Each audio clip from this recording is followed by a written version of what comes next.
남가주 사랑의 교회 주일 예배 메시지입니다.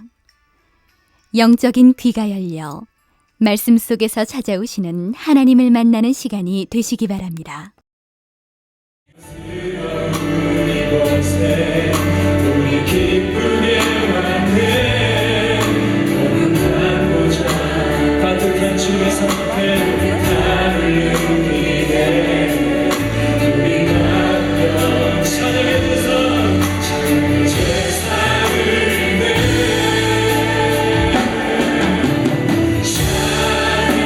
찬양의 제사를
기뻐라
진동하리 나의 사랑 고백하리라 나의 구주 우리 함께 자리에서 일어나셔서 함께 주님 앞에 사랑을 고백하십시다 주를 향한 나의 사랑을 주께 고백하게 하소서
제물이 되게 하여 주옵소서.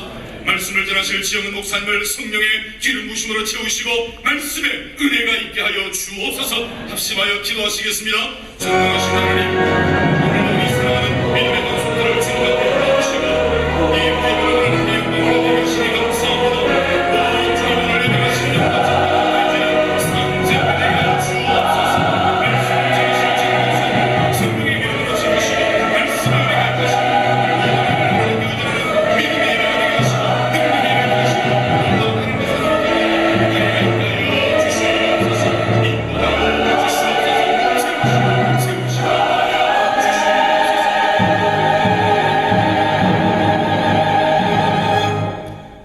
우리의 모든 것을 아시는 자비로우신 하나님, 두려운 마음으로 하나님 앞에 옵니다.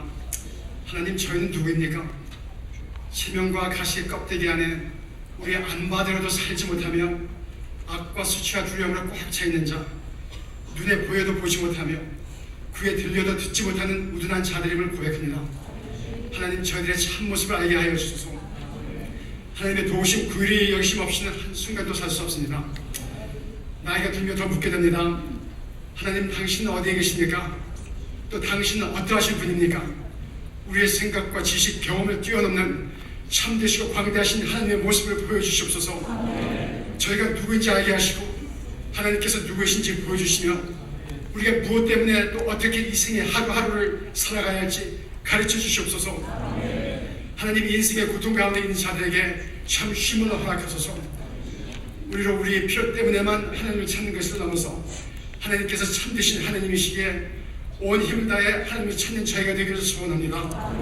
우리 가운데 갈급한 영혼들, 하나님의 임재를 갈망하는 자들이 말씀과 묵상 또 매일의 삶의 경험을 통해 하나님을 깊이 알고 체험하기를 원합니다.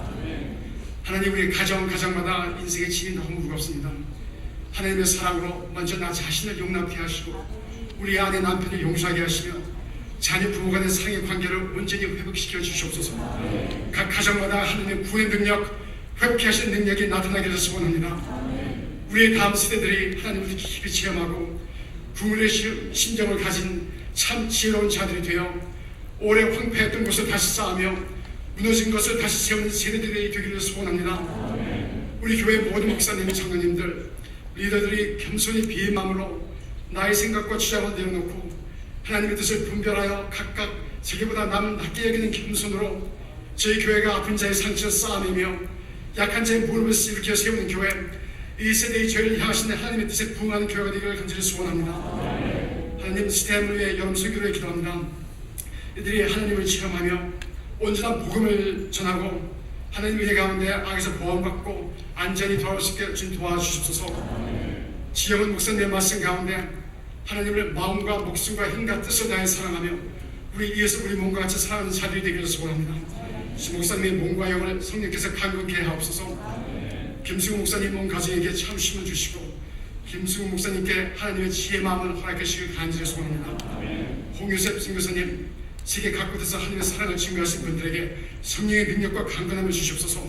하나님을 매일 체험하는 것이 공부의 어떠한 삶의 안락함보다 더 힘이 되게 하시고 모든 악에서 구하시길 구합니다. 전심으로 자기를 찾는 자들 만나주신 하나님, 이 시간 우리의 영을 참정케 하시고 성령의 세밀한 음성을 듣게 하옵소서. 예수님 존귀하신 이름으로 기도드립니다. 세상이 알 수도 없고 세상이 줄 수도 없는 그 주님의 사랑을 다시 한번 노래하십시다. 놀라운 사랑 찬양하리라. 놀라운 사랑 찬양하리라. 우리를 위해 생명 주시다네. 놀라운 사랑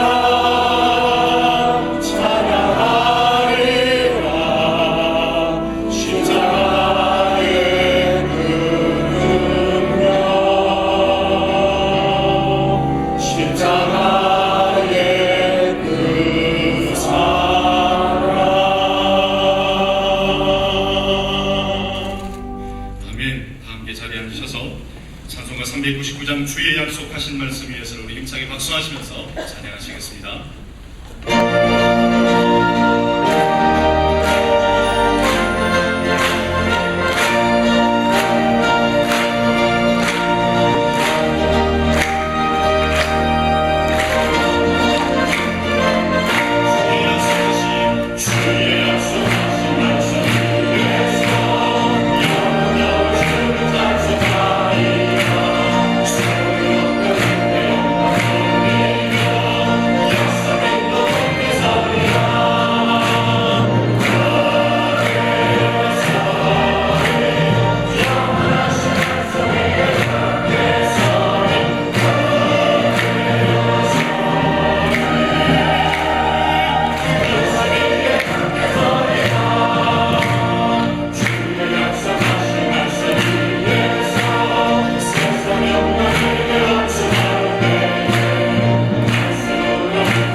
성도들에게 있어서 모든 땅은 하나님의 것인 줄로 믿습니다.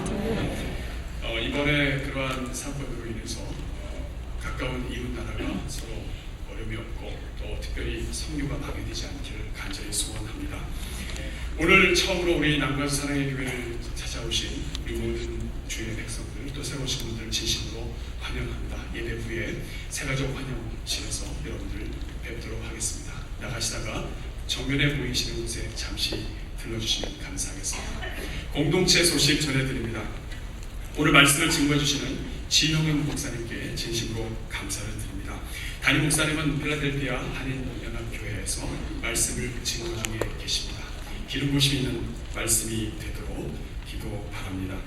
어떻게 하면 이번 여름을 정말 잘 보냈다고 소문이 날 수 있을까요? 그 소문난 인생 되도록 하기 위해서 2008년 여름 성령 축제 준비했습니다. 기도로 준비하시는 동안에 소문난 인생들 되시기를 간절히 바랍니다. 담임 목사님과 함께하는 2008년, 2009년 사역반 훈련생을 모집합니다. 꿈을 만지는 2차 킹덤 드림 센터 헌신을 계속 진행하고 있습니다. 토요연합 새벽 예배는 삶을 위한 재충전의 시간입니다. 계속해서 깨어서 기도하는 여러분 되시기 바랍니다. 영적인 건강과 육적인 건강은 깊은 관계가 있습니다. 은혜가 넘치는 예배를 마치신 후에 뒤뜰에서 준비한 성도들의 정성이 담겨있는, 특별히 주방 사역팀의 정성이 담겨있는 음식이 있습니다. 영육 간에 강건하게 지탱하시는 여러분들 되시기를 바라고요. 모든 식사 후에 뒷정리는 우리 남가족 사랑교회 성도들의 에티켓입니다. 동시통역 모든 예배마다 저희가 진행하고 있고요. 한옥우동부에서 다니엘 특별 새벽 기도회가 내일부터 4주 동안 진행됩니다. 우리의 가장 큰 준비는 기도하는 것인데요. 킹덤 드림 센터를 또 우리 사랑하는 자녀들을 위한 본격적인 준비 2차 합심 기도회가 22일 화요일 저녁 7시 30분에 진행이 됩니다. 관련되신 분들 참여 바랍니다. 오늘 아침에 몽골팀이 성교전역에서 출발했고요. 오늘 저녁에는 중국 하얼빈 팀이 출발하게 됩니다. 2008년 여름 선교에 대해서 우리 주보에 여러분 안내지가 들어가 있습니다. 꼭 가지고 다니시면서 하나님 선교지에 은혜 베풀어 주옵소서 기도하시는 여러분 되시기를 바랍니다. 네이티브 아메리칸 단기 선교도 계속해서 진행하고 있습니다. 오늘 오후 4시에 홈리스 선교가 있습니다. 결혼하시는 최용준, 이혜승 커플 축하드리고 첫 번째 생일을 맞이한 민석이와 윤석이 축하드립니다. 하늘의 부르심을 받으신 가정이 있습니다. 노재용, 태경 성도님의 자녀 되시는 고 김사귀 성도님, 그리고 이상기 또 이은선 집사님의 부친 되시는 이진우 성도님 한국에서 소천하셨습니다. 유가족들의 하나님의 은혜가 또 위로가 넘치기를 바랍니다. 다시 한번 저희 교회에 찾아오신 또 예배되신 모든 하나님의 백성들 진심으로 환영합니다. 나가실 때 새가족 환영실에서 뵙겠습니다. 이 시간에는 2부 찬양대에서 찬양의 교양 앞 하나님 앞에 영광 올려드리겠습니다.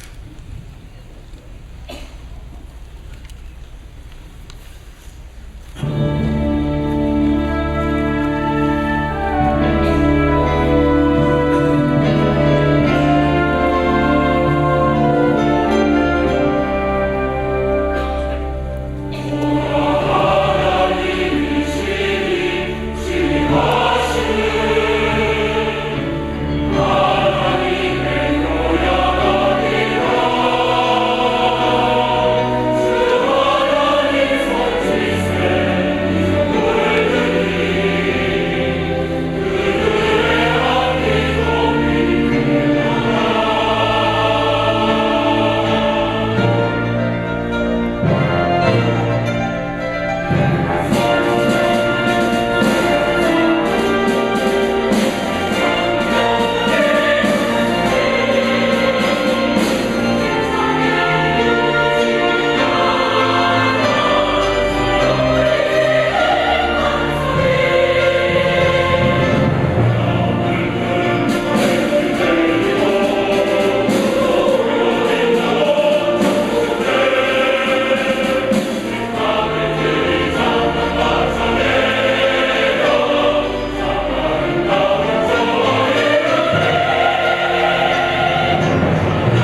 오늘 하나님께서 우리에게 주시는 말씀은 누가복음 10장 25절부터 37절 말씀입니다. 제가 가진 성경은 신약성경 111면입니다. 누가복음 10장 25절부터 저와 여러분이 한 절씩 교독하겠습니다. 제가 먼저 25절 공독합니다. 어떤 율법사가 일어나 예수를 시험하여 가로되 선생님, 내가 무엇을 하여야 영생을 얻으리이까? 예수께서 이르시되 율법에 무엇이가 기록되었으며 내가 어떻게 읽느냐? 대답하여 가로되 네 마음을 다하며 목숨을 다하며 힘을 다하며 뜻을 다하여 주 너의 하나님을 사랑하고 또한 내 이웃을 내 몸과 같이 사랑하라 하였나이다. 예수께서 이르시되 내 대답이 옳도다. 이를 내라 그러면 살리라 하시니 이 사람이 자기를 옳게 보이려고 예수께 여짜오되 그러면 내 이웃이 누구오니까? 예수께서 대답하여 가로되 어떤 사람이 예루살렘에서 여리고로 내려가다가 강도를 만나매 강도들이 그곳을 벗기고 내려 거한 죽은 것을 버리고 갔더라. 마침 한 제사장이 그 길로 내려가다가 그를 보고 피하여 지나가고 또 이와 같이 레위인도 그곳에 이르러 그를 보고 피하여 지나가되 어떤 사마리아인은 여행하는 중 거기 이르러 그를 보고 불쌍히 여겨 가까이 가서 기름과 포도주를 그 상처에 붓고 싸매고 자기 짐승에 태워 주막으로 데리고 가서 돌보아 주고 이튿날에 데나리온 둘을 내어 주막 주인에게 주며 가로되 이 사람을 돌보아 주라. 부비가 더 들면 내가 돌아올 때에 갚으리라 하였으니 내 의견에는 이 세 사람 중에 누가 공동한 자의 이웃이 되겠나 같이 가로되 자기를 들은지니 예수께서 이르시되 가서 이와 같이 오늘 이 말씀을 가지고 말씀을 증거해 주실 목사님은 서울 성락교회 담임 목사님이신 지형은 목사님이십니다. 서울신학교에서 가르치셨고 독일 도르트문트 한인선교교회에서 섬기셨으며 또 월간 묵상집 보시니 참 좋았더라를 발행하고 계십니다. 이 시간 나오셔서 예수님의 말씀 묵상이라는 제목으로 말씀을 증거해 주시겠습니다. 우리 목사님 나오실 때 우리 목사님 되신 하나님께 감사드리면서 우리 환영의 또 감사의 박수로 모시도록 하겠습니다.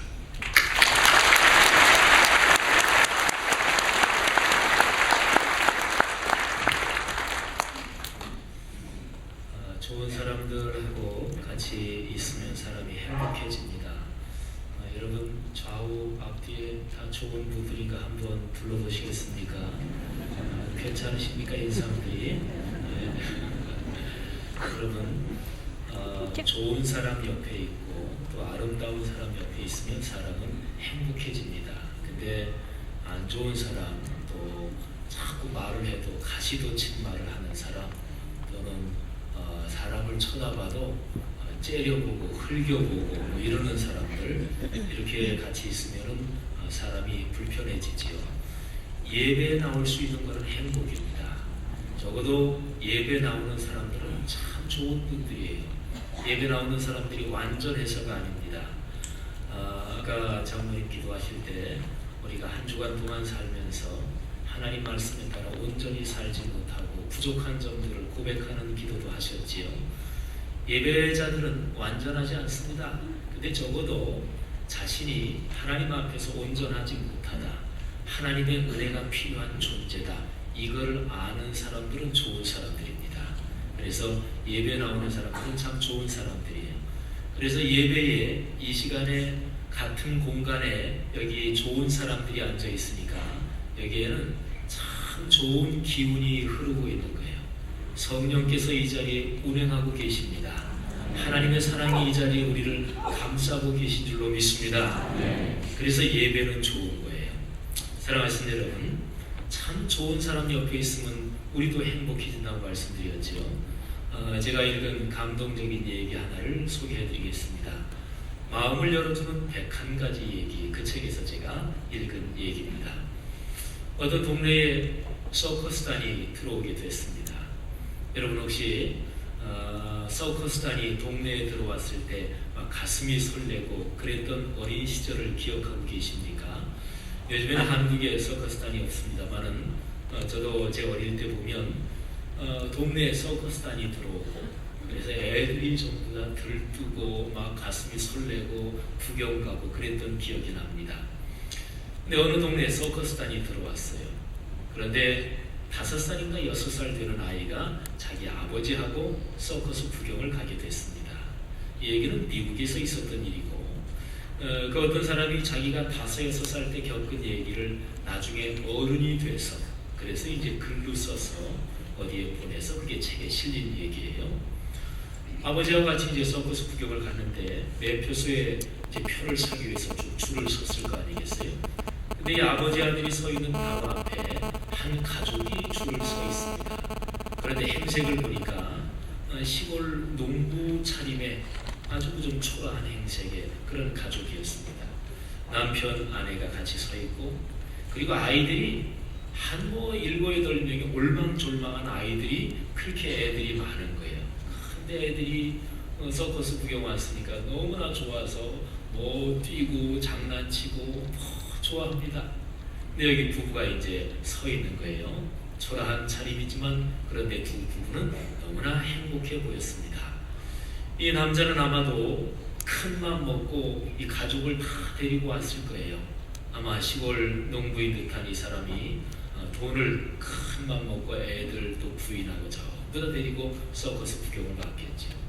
이 부인은 남편 팔을 꽉 붙잡고 그리고 남편 어깨에 머리를 기대고 그리고 아이들 뛰어노는 모습을 보면서 참 행복한 눈길로 그리고 남편 어깨에 기대가지고 남편을 이렇게 올려 쳐다보면서 참 세상에 이렇게 행복한 사람이 있나 그리고 남편을 존경스러운 눈으로 그렇게 쳐다보면서 부인이 남편 팔을 꼭 붙잡고 있습니다. 여자분들 어떻게 감이 좀 오시나요? 남편 팔을 이렇게 잡으면 막 전기가 오죠. 비웃으시나요? 아니 남편 팔을 잡으면 안 와요? 남편이 이렇게 손만 잡아도 막 이게 통하지 않아요?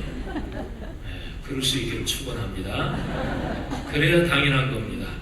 지금 비웃으시는 분들은 나중에 회개하시고 이 부인이 그렇게 남편 팔을 콕 붙잡고 그 느낌, 그 분위기 이해가 가시죠? 저는 그 책에서 그 얘기를 읽으면서 참 어쩌면 그렇게 그 상황 묘사를 잘했나 그렇게 감동을 받으면서 읽었습니다. 줄이 점점 줄어듭니다. 그리고 이 부자지간에 여기 서 있는 사람 그 앞에 있는 그 가족 점점 이제 줄이 줄어들어서 그런데 이 앞에 있는 가족 그 앞쪽으로 사람이 한 2, 3사람이 이제 남았을까 그런데 그 앞에 하는 올망졸망한 아이들을 데리고 있는 그 가장이 그 매표 소용 이렇게 쳐다보더니 갑자기 얼굴빛이 창백해집니다. 그런데 그 상황을 요 뒤에 서 있는 이 부자지간에 서 있는 이 아버지가 그 짧은 순간에 그 상황을 알아차립니다. 무슨 일이 일어난 걸까요? 돈이 부족했겠지요. 모처럼 가족을 전체를 데리고 왔는데 어떻게 계산을 잘못했는지 어땠는지 이게 돈이 부족한 거예요. 큰일 아닙니까? 근데 그 사실을 알아차리는 사람은 아무도 없어요.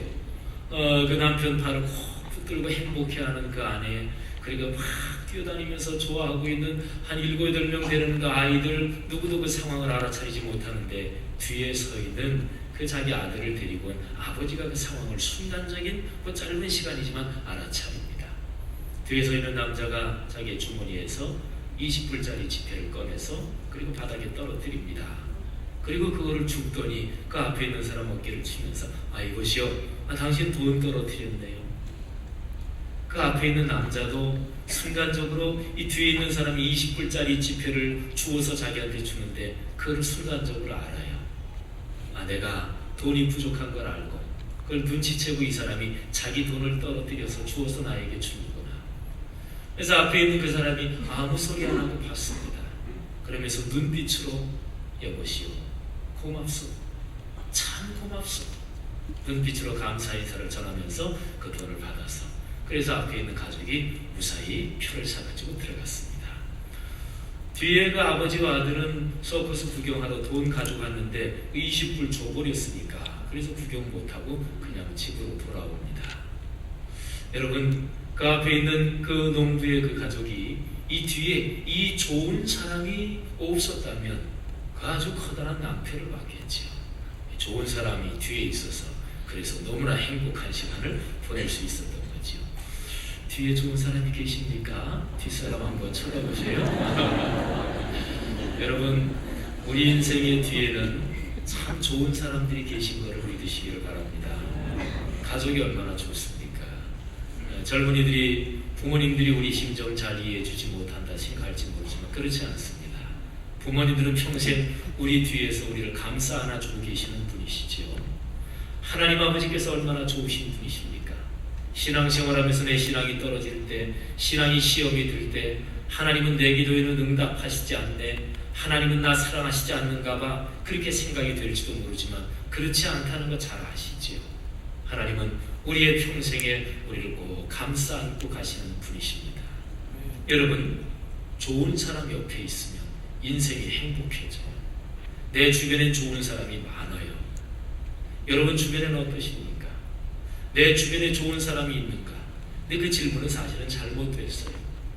사람들 주변에는, 이 세상에는 좋은 사람이 누구에게나 있습니다. 그러니까 질문을 내 주변에 좋은 사람이 있는가 이렇게 물어보는 게 아니라 내 주변에 좋은 사람이 있는데 그거를 내가 발견하고 있는가 그렇게 물어봐야 돼요.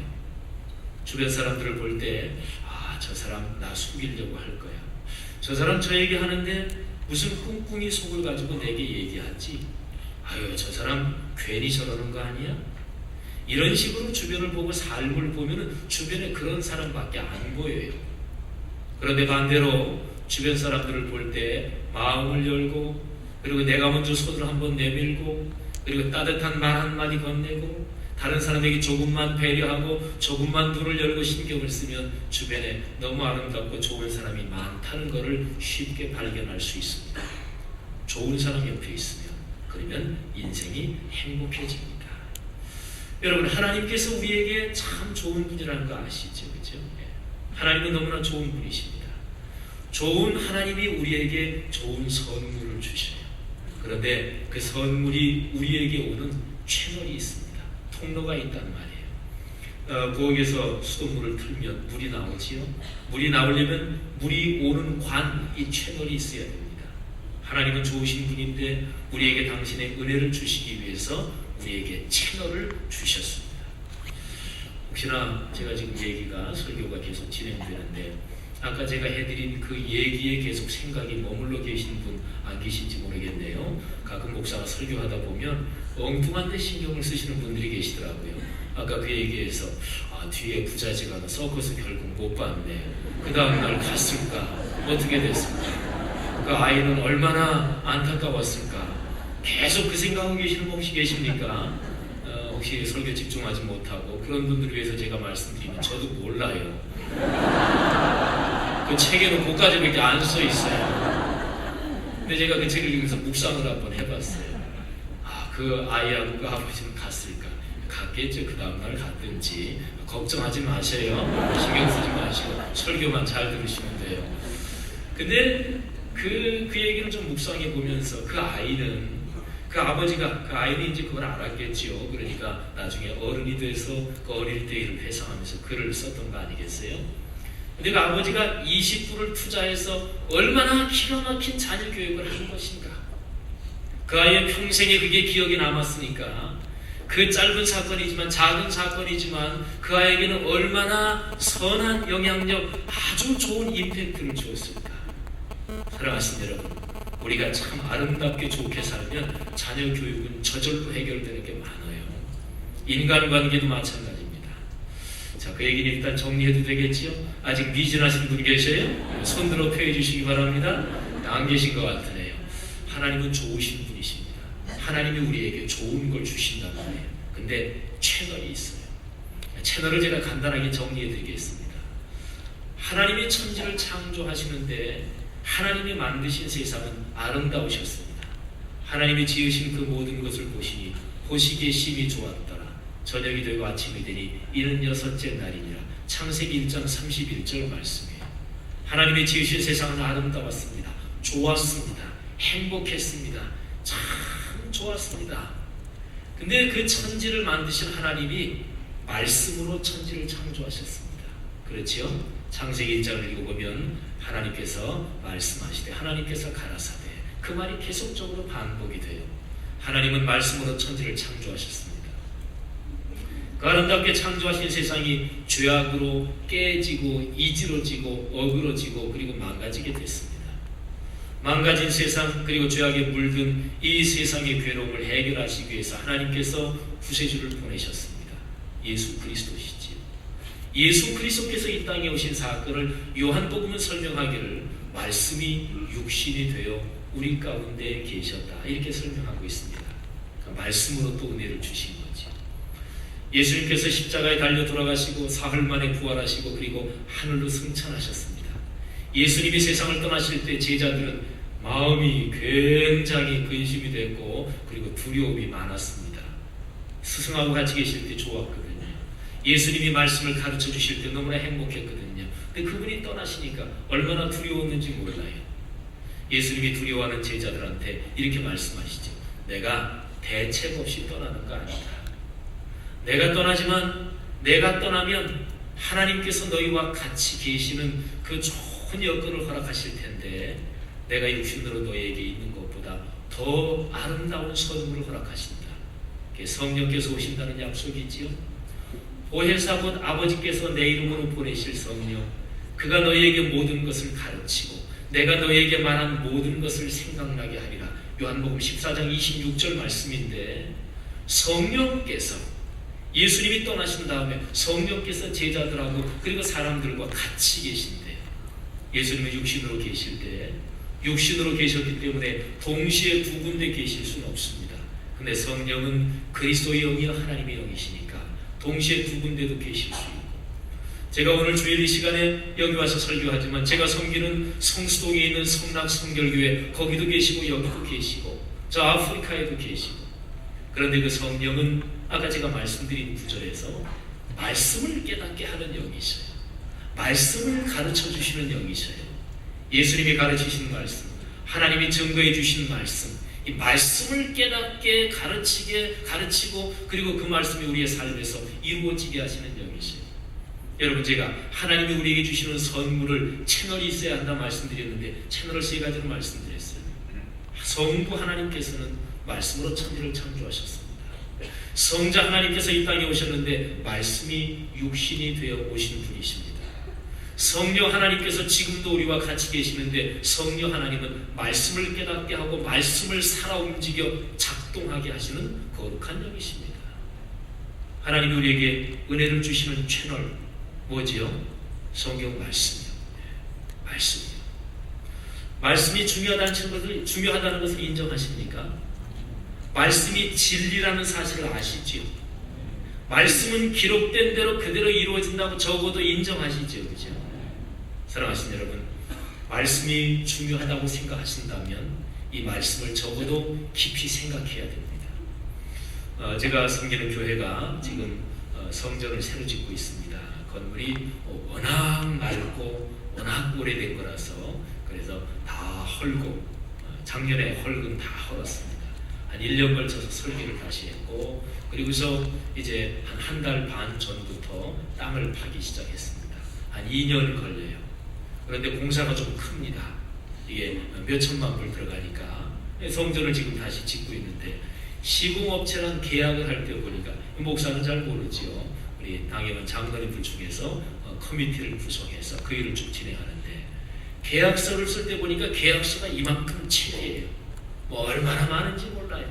공사 대금의 지불은 어떻게 한다, 또 만일에 공사에 문제가 생겼을 때는 어떻게 처리한다, 이런 손해가 생겼을 때는 누가 어떻게 책임을 진다. 거의 책이 한 권이에요, 계약서가. 우리 교회 장로님들이 그 계약서를 얼마나 꼼꼼하게 들여다봤는지 몰라요. 공인회계사도 계시고 건축사, 기술사, 건설회사 운영하시는 분, 뭐 다양한 직종 계신 분들이 많이 계시거든요. 전문가들이 꼼꼼하게 검토를 했어요. 왜요? 돈만 해도 몇 천만 불이 들어가지. 또 우리 교회 40년 넘는 역사에서 아주 중요한 프로젝트지. 중요하니까 꼼꼼하게 보는 거예요. 자식 문제에 대해서 깊이 생각하시고 또 자식 문제에 대해서 꼼꼼하게 많이 신경을 쓰시나요? 당연하지요. 왜 그래요? 중요하니까. 제가 이번에 여기 설교하러 오면서 제 아이가 이제 미국에서 공부하는 아이가 있어서 그래서 이 미국에 오면서 그 아이 지금 공부하고 있는 과정 가운데서 그 아이에게 이런 게 중요하겠다. 그 아이에게 가면 이번에 이런 얘기를 해줘야 되겠다. 제가 생각하고 왔어요. 왜요? 제 아들이니까. 제게 중요한 존재니까. 그 아이가 쭉 대학 공부를 해가는 과정에서 이 정도 과정쯤에서는 그 아이에게 이런 조언이 필요하겠다. 또는 지난번에 통화할 때 보니까 그 아이가 이런 문제 좀 걱정하고 있는 것 같은데 기도하면서 하나님 이 아이에게 해줄 말씀을 제게 주십시오. 그렇게 생각하고 왔지요. 당연합니다. 제게 중요하니까. 성경 말씀이 중요하다고 인정하시지요. 이 성경 말씀이 중요하다고 우리 그리스도인 믿습니다. 그런데 지난 한 주간 동안 이 성경 말씀을 얼마나 깊이 생각하셨나요? 한 주간 동안 생활하시면서 어려운 문제, 힘든 문제가 있을 때 성경이 혹시 생각이 나시던가요? 아니면 지난 주간에 예배 드리고 나서 오늘 여기 예배의 자리에 오기까지 성경 한 번도 펼쳐보시지 않았나요? 목사님들은 왜 그렇게 콕 찔리는 얘기 하나 모르겠다 이렇게 생각하시는 분 계실지 모르지만 여러분, 이게 우리가 죽고 사는 문제하고 사실은 연관된 거예요. 정리합니다. 하나님 우리에게 은혜를 주시는데 그 좋으신 분이 그 좋은 선물을 주시는데 그게 하나님의 거룩한 말씀을 통해서 와요. 야고보서는 이렇게 기록합니다. 모든 좋은 것들이 저 위로부터 빛들의 아버지 그분으로부터 우리에게 온다. 근데 그 하나님 아버지께서는 거룩한 말씀을 통해서 우리에게 좋은 걸 주십니다. 말씀을 사모하시기를 바랍니다. 말씀을 갈급해 하시기를 바랍니다. 사랑하신 여러분, 저는 오늘 이 말씀을 묵상하면서 예수님은 어떻게 하셨을까? 예수님은 하나님의 말씀을 깊이 생각하셨을까? 깊이 묵상하셨을까? 우리 성도들이 많이 알고 있는 단어로 말하면 예수님도 큐티하셨습니까? 당연하죠. 예수님은 큐티하셨습니다. 예수님은 말씀을 묵상하셨습니다. 아주 깊이 묵상하셨습니다. 주님께서는 그런 얘기를 한번 하셨어요. 나는 내 마음대로 얘기하지 않는다. 나는 아버지께서 내게 말씀해 주신 대로 가르쳐 주신 대로만 나는 얘기한다. 그 정도로 예수님은 하늘 아버지하고 아주 관계가 깊으셨습니다. 여러분, 인간관계를 생각해 보세요. 부모 자녀 관계 참 좋다. 그러면 말이 통한다는 거예요. 부모 자녀 관계가 이게 좀 어그러지고 하기 시작하면 제일 먼저 이게 문제가 일어나는 게 말이 통하지 않습니다. 부부지간 관계 또는 어떤 인간 관계도 마찬가지입니다. 어느 부부가 싸웠어요. 남편이 버럭 화를 냅니다. 당신하고는 말이 안 통해. 당신이랑 말 안 해. 그러니까 부인이 아유 나 겁 안 나요. 나도 말 안 해요. 그랬단 말이에요. 그런데 그 다음날 남편이 아침 일찍 회의 미팅에 갈 일이 있었어요. 남자들은 큰 소리 치지만 금방 까먹잖아요. 지능이 조금 떨어져서 그래요. 여자분들만 웃으시죠? 그래서 남편이 저녁 때 잘 때 여보 나 내일 아침에 미팅이 있어 일찍 깨워줘요. 근데 부인이 말 안 하기로 했으니까 그래서 그냥 고개 끄덕였습니다. 아침에 일어나 보니까 이게 웬일입니까? 미팅 시간이 벌써 지났네. 호들갑을 떨면서 여보 나 왜 안 깨워서 큰일 났네. 벌써 늦었네. 그랬더니 부인이 대답을 안 해. 말 안 하기로 했으니까. 여자분들이 즐겨요. 여자분들이 주관이 뚜렷합니다.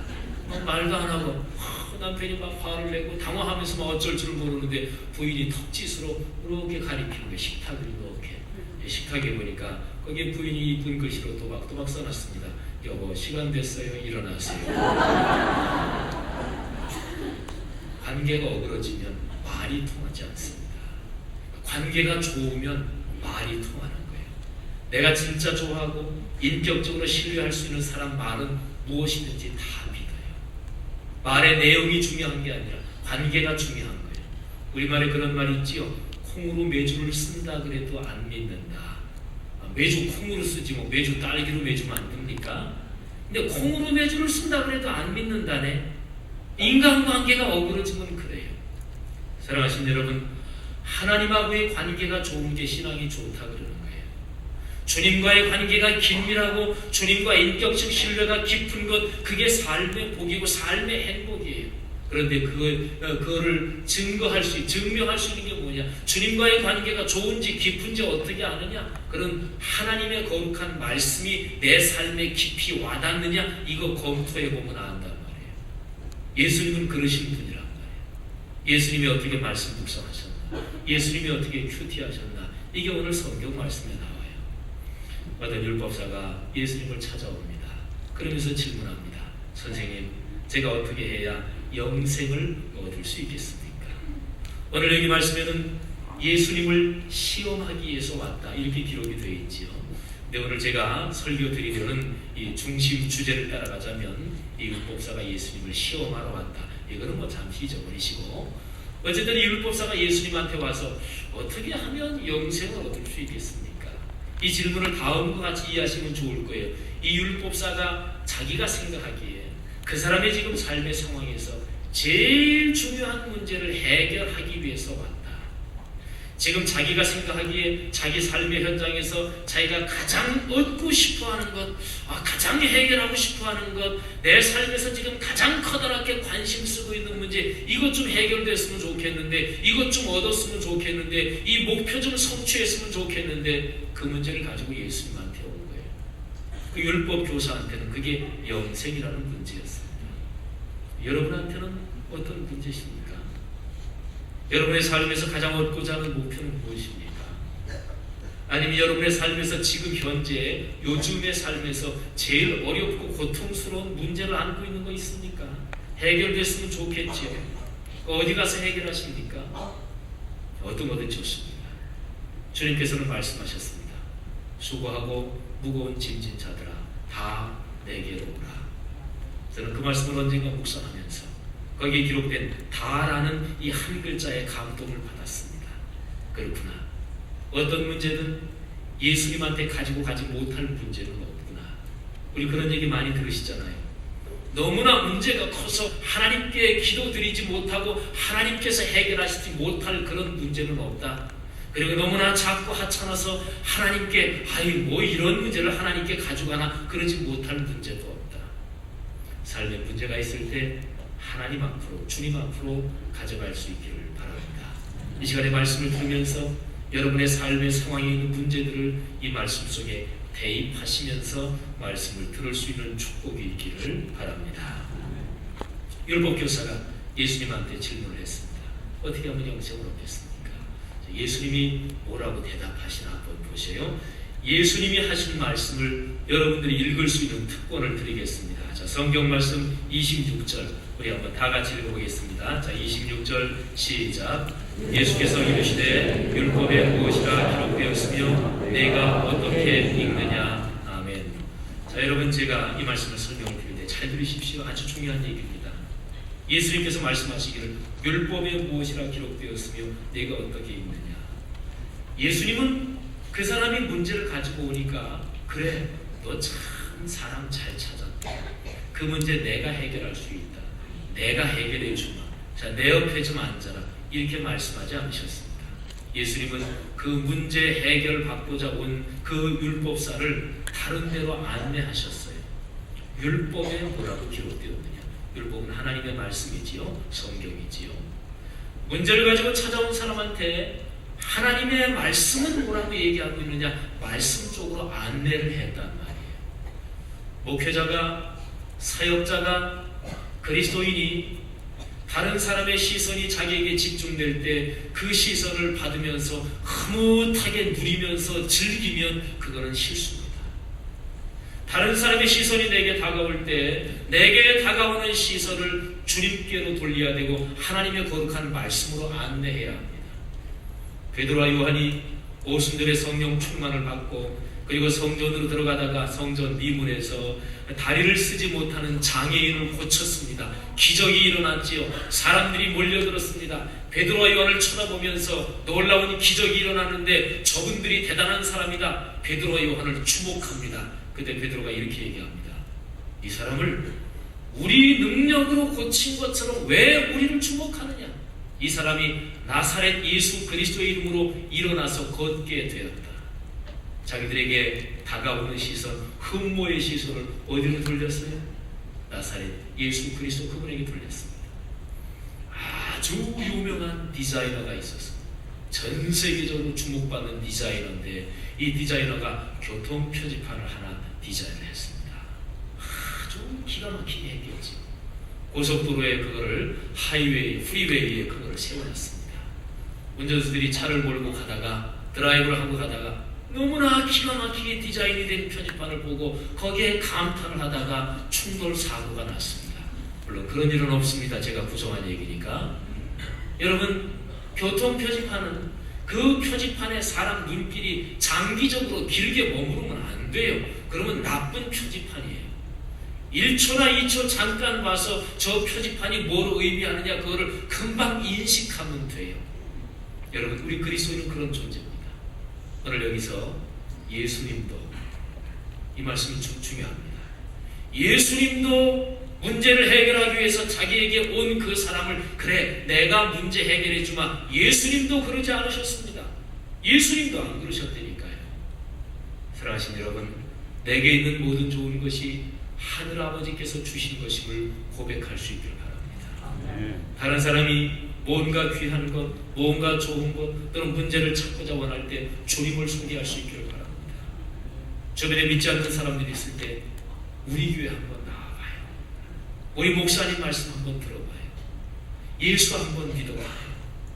주님을 소개하면 여러분 절대로 사기치게 되는 일 없는 줄 믿습니다. 주님 소개하면 안전합니다. 그것처럼 좋은 게 없어요. 자, 예수님이 어떻게 하면 영생을 얻습니까? 묻는 율법사에게 그래 뭐 당연하지. 말씀에 뭐라고 기록되었나 한번 보자. 근데 주님께서 두 가지로 되질문을 하십니다. 첫 번째, 말씀에 뭐라고 기록되었느냐. 그 다음에 두 번째는 네가 어떻게 읽느냐. 이 두 가지는 각기 달라요. 말씀에 뭐라고 기록되었느냐 하는 얘기는 성경이 무엇을 말씀하는가 이거를 뜻합니다. 객관적으로 성경을 봐야 돼요. 성경 말씀이 뭐라고 얘기하는가 그걸 봐야 돼요. 내 상식을 가지고 성경 재단하는 거 아니라는 거 아시지요? 내 경험과 내 학식을 가지고 그 전제를 가지고 전제를 가지고 들어가면 성경에서는 잘라버려야 될 게 너무나 많습니다. 상식과 경험과 이성 가지고 이해 안 되는 부분은 어떻게 하실 거예요? 기적적인 초자연적인 사건은 어떻게 하실 거예요? 하나님께서 강권적으로 개입하신 그런 본문들은 어떻게 처리하실 거예요? 그러니까 하나님의 말씀을 읽을 때, 설교 말씀을 들을 때 내 이성과 상식과 경험과 지성을 가지고 판단하면서 듣고 읽는 거 아닙니다. 성경에 뭐라고 기록되었는가? 내 마음을 비우고 거룩한 영을 의지하고 그리고 성경 말씀을 듣고 읽어야 되는 겁니다. 이게 바로 성경에 율법에 무엇이라고 기록되었느냐 첫 번째 질문이에요. 자, 그게 끝났습니다. 그 다음에 두 번째 해야 될 작업이 있습니다. 거기에서 발견한 것을 나에게는 어떻게 연결되느냐, 나에게는 그 말씀이 뭐를 도전하느냐, 내가 회개할 것은 무엇인가, 내가 고쳐야 될 것은 무엇인가, 지금 어려움을 당하고 있는 내게 하나님께서 이 말씀을 통해서 희망을 주시는 부분은 무엇인가, 내게 연결돼야 된단 말이에요. 이게 바로 내가 어떻게 있느냐, 바로 이겁니다. 사랑하신 여러분, 하나님의 말씀이 내 삶에 와 닿기를 주님의 이름으로 축원합니다. 예수님께서 율법교사한테 이렇게 얘기하니까 율법교사가 대답을 합니다. 27절 말씀인데 요약하면 그래요. 마음을 다하고 뜻을 다하고 정성을 다하고 모든 것을 다해서 하나님을 사랑하라. 그리고 이웃을 내 몸과 같이 사랑하라. 아주 기가 막히게 대답을 해요. 그러니까 구약 성경 전체를 아주 딱 두 마디로 요약하는 거예요. 예, 하나님을 사랑하고 이웃을 사랑하라고 했습니다. 율법교사가 정답을 말하는 건 너무나 당연합니다. 이 사람은 성경의 박사니까, 전문적인 하나님 말씀 훈련을 받은 사람이니까 정답을 말할 수밖에 없지요. 그래서 딱 두 가지로 정답을 요약해요. 율법교사가 대답을 하자 예수님께서 그 율법교사에게 다음과 같이 말씀하십니다. 예수님께서 말씀하신 그 말씀을 읽을 특권을 또 여러분들에게 드리겠습니다. 28절 말씀 가보실까요? 28절 말씀 다 같이 읽습니다. 시작. 예수께서 이르시되 내 대답이 옳도다. 이를 행하라. 그러면 살리라 하시니 아멘. 성경 말씀에 잠시 더 눈길을 주십시오. 28절에서 제일 중요한 단어 세 가지를 제가 고르겠습니다. 첫째, 옳도다. 두 번째, 행하라. 세 번째, 살리라. 저를 주목해 주십시오. 여러분, 이 말씀 가운데서 예수님은 이렇게 말씀하십니다. 내 대답이 맞다. 내가 알고 있는 성경 지식이 맞다. 이게 첫 번째예요. 그런데 맞는 거 가지고는 안 돼요. 내 삶을 아름답게 할 성경 지식이 얼마나 필요한 것입니까?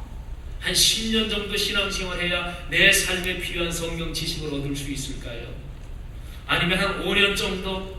아니면 최소한 3년 정도는 신앙생활해야 내 인생을 행복하게 만들 성경 지식, 그 틀린 거 말고 정확하게 맞는 거, 정확하게 옳은 성경 지식을 적어도 3년 정도는 신앙생활해야 얻을 수 있을까요?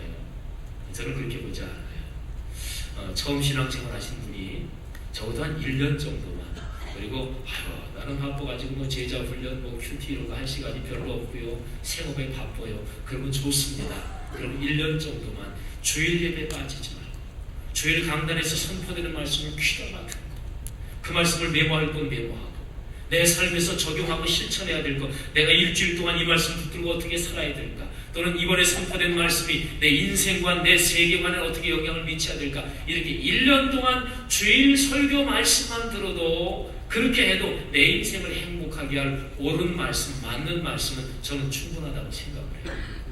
근데 그거 가지고 안 돼요. 왜 안 되나요? 두 번째가 없어서 그래요. 옳다고, 그게 진리라고 인정했으면, 맞는 성경 지식을 가지고 있으면 행해야 될 거 아니겠어요? 실천해야 될 거 아니겠어요? 이게 없어서 그래요. 그러니까 옳은 말씀, 진리의 말씀을 가지고 계시면 그 다음에는 그걸 실천해야 돼요. 그렇게 되면 세 번째로 어떤 현상이 일어나는가? 내가 해결하고 싶었던 문제들이 해결이 돼요. 내가 얻고 싶었던 내 인생의 아름다운 것들이 얻어진다니까요. 오늘 예수님이 지금 율법사에게 말씀하시는 게 그거죠. 내 대답이 옳도다. 내가 대답한 그대로 행하라. 그러면 내가 살리라. 할렐루야. 할렐루야. 사랑하신 여러분, 예수님은 율법사에게 아주 정확하게 문제를 해결할 수 있는 방법을 가르쳐 주셨습니다. 근데 이상합니다. 이렇게 정확한 얘기를 듣고도 이거를 받아들이지 않고 회피하는 것, 그게 이제 우리네의 모습이에요. 이 율법사도 그렇습니다. 율법사가 예수님의 말씀을 듣고 다시 한 번 더 이렇게 얘기해요. 그런데요, 하나님을 사랑하고 이웃을 사랑하라고 다 좋은 말씀이신데 또 실천하라는 말씀도 제가 잘 알겠습니다. 그런데 이웃이 누구인지, 이웃 개념에 대해서 한번 토론해 봅시다. 율법사가 왜 이렇게 얘기를 했을까요? 저는 이 말씀을 묵상하면서 이 율법사 이 양반이 되게 불편했나 보다. 여러분, 하나님 말씀을 들을 때 편하시고 행복하시고 그리고 마음이 기쁘십니까? 궁극적으로 그렇지, 하나님 말씀 듣는 게 사실은 그렇게 편하지 않은 거예요. 왜 그런 줄 아십니까? 하나님 말씀을 듣는 우리 각자가 지금 내 신앙의 상태가 완벽합니까? 더 이상 고칠 게 없을 정도로 내 삶은 온전합니까? 그러지 못하잖아요. 그럼 하나님 말씀을 들을 때 내 마음에 찔려오는 부분이 있어요. 말씀이 내게 구체적으로 다가오면 내가 고쳐야 될 부분이 있어요. 그래서 말씀이 내 구체적인 생활 속으로 파고드는 게 불편할 때가 많아요. 그게 예수님이 하신 질문 가운데서 성경이 무엇을 말씀하는가, 첫 번째 질문 말고 이거를 내가 어떻게 읽느냐, 이 질문으로 들어가면 불편합니다. 왜요? 내 자신을 오픈해야 되거든요. 요즘에 부부지간에 서로 긴장이 있고 갈등이 있고 안 좋은데 주일 설교 말씀 듣는데 그게 자꾸 찔려요. 내가 알면서도 죄를 짓고, 이거 주님께서 원하시지 않는데 알면서도 그렇게 계속 가고 있는 거, 그게 마음의 부담이 돼요. 이게 성경 말씀을 제대로 묵상하고 제대로 큐티하는 거죠. 율법사가 찔렸나 봐요. 그때 사람은 본능적으로 그걸 피하려고 합니다. 이게 우리네 모습이에요. 살짝 피하는 제일 좋은 방법은 나 신앙생활 안 해, 이렇게는 하지 않아요. 신앙이 뭔지는 아니까. 그러니까 적어도 신앙을 버리진 않는데 신앙생활을 지적으로 토론하면서 신앙 지식이 좋은 척하면서 율법사가 얘기합니다.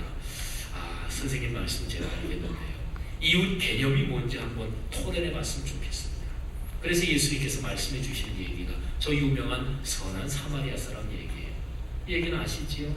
어떤 사람이 강도 만났어요. 근데 그 주변을 세 사람이 지나가요. 제사장, 레위. 두 사람은 안 도와줘요. 사마리아 사람 하나가 지나가면서 이 강도 만난 사람을 도와줍니다. 자기 나귀에 싣고 그리고 주막에 데려가서 돌보아줍니다. 나중에 들 치료비까지 다 자기가 대겠다 그래요. 이 얘기를 해주시고 예수님께서 그 율법사에게 질문하십니다. 자, 내 얘기는 끝났는데 내 생각에는 이 강도 만난 사람에게 누가 진정한 이웃이겠느냐. 그러니까 그 율법사가, 여러분 이거 토론할 거리가 없지요. 초등학생한테 물어봐도 이거는 정답이 뻔하지요. 율법학자가 토론하자고 달려들었는데 예수님은 토론하는 게 목적이 아니에요.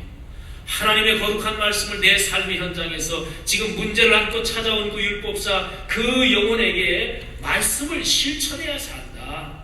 말씀을 아는 것만 가지고 안 된다. 말씀이 내 삶으로 연결돼야 된다. 그 얘기를 하고 계시는 거예요. 근데 토론하자고 달려드니까, 그러니까 토론이 전혀 불가능한 얘기를 구성해서 말씀하시면서 질문하는 거예요. 누가 이웃이겠느냐? 이거는 뻔하죠. 토론할 거리도 없어요. 예, 자비를 베푼 사람입니다. 예수님께서 율법사의 그 대답이 끝나자마자 다음과 같이 말씀하십니다. 예수님의 말씀을 여러분들이 읽을 수 있는 권리를 또 한 번 드리겠습니다. 37절 말씀 우리 다 같이 읽겠습니다. 시작. 이르되 자비를 베푼 자리이다. 예수께서 이르시되 가서 너도 이와 같이 하라 하시니라. 아멘. 37절 말씀에 잠시 더 눈길을 주십시오. 제가 중요한 단어 세 가지를 픽업하겠습니다. 첫째, 가서. 두 번째, 너도. 세 번째, 하라. 저를 봐주십시오. 여러분, 예수님께서 율법학자에게 말씀하세요. 네가 가서, 삶의 현장으로 가서, 부부지간에 갈등이 있는 그 현장으로 가서, 사업 때문에 고민하고 있는 현장으로 가서 하나님의 말씀을 현장에서 작동하는 거예요. 그러니까 예수 믿지요. 가서.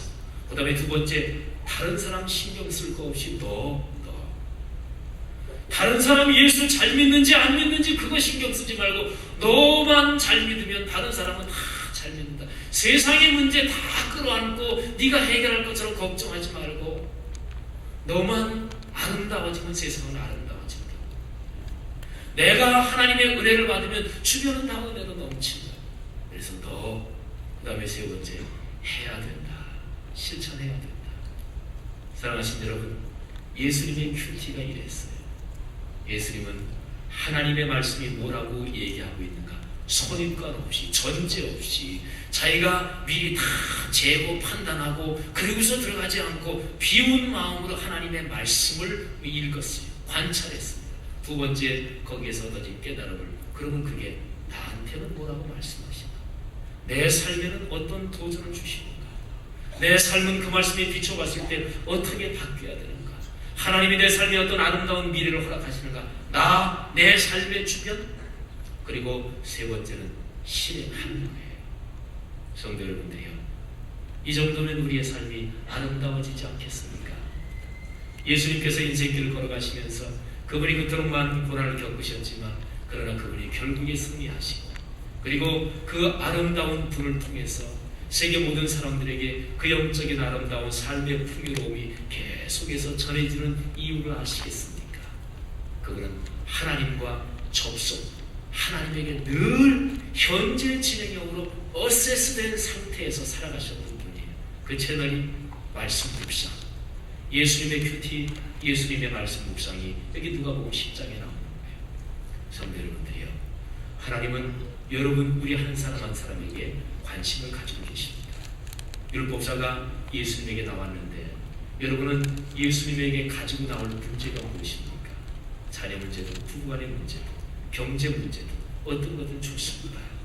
예수님께 가져가면 예수님은 아마 이 율법사에게 대답해 주신 것처럼 그렇게 말씀해 주신 거예요. 그래, 해결해야 될 문제가 있구나. 그래, 그거를 꼭 이루고 싶어 하는구나. 그래, 말씀 보자. 말씀에 뭐라고 기록되어 있니? 기록된 그 말씀이 너에게는 어떻게 말씀하시니? 그래, 그 깨달음을 삶에서 실천하자. 그러면 내 삶이 아름다워질 거다. 예수님의 말씀 묵상, 그분의 큐티 방식을 따라 여러분의 삶이 아름다워지기를 주님의 이름으로 축복합니다. 걸어가시는 하나님, 은혜를 감사합니다. 사랑하는 하나님의 사람들, 이 귀한 천국 백성들에게 이 시간에 거룩한 영으로 충만하게 하시기를 원합니다. 그런 말씀 더 깊이 마음에 새기며 이 시간에 하나님께서 각 사람에게 깨닫게 하시고 도전하시고 격려하시고 위로하시는 음성을 듣게 해 주옵소서. 예수님 이름으로 기도 올립니다. 아멘.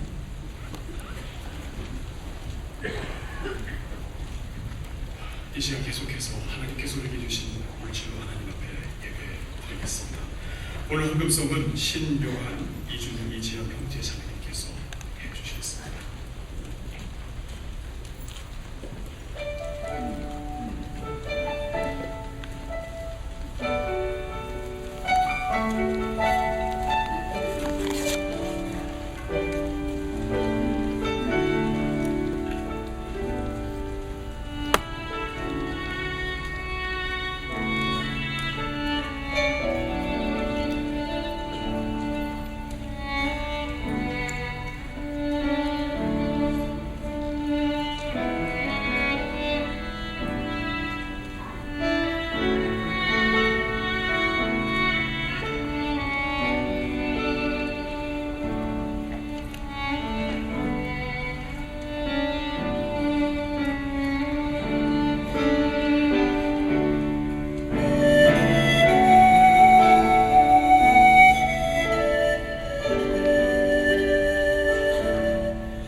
우리의 모든 문제를 해결하신 하나님께 찬양드리며 이번 한 주를 출발했으면 좋겠습니다.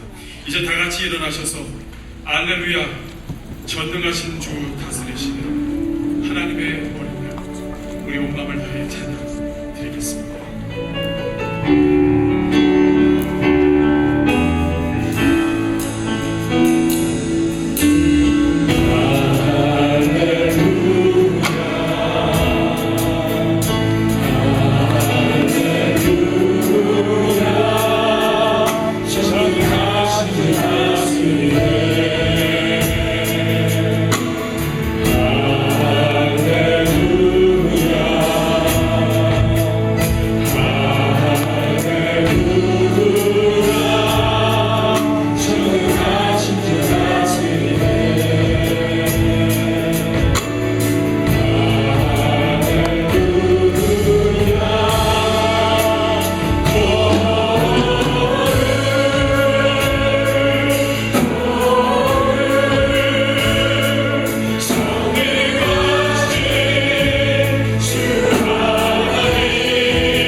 다시 오실 우리의 주님 예수 그리스도의 은혜와 가없으신 하늘아버지의 사랑하심과 참으로 자상하게 우리를 사랑하셔서 손 붙잡고 가시고 우리가 어렵고 지쳐서 넘어질 때 안고도 가시고 업고도 가시는 자상하신 성령의 동행하심이 하늘 백성 머리머리 위에 오늘의 세계 위에 영원히 같이 계시기를 축원하옵나이다. 아멘.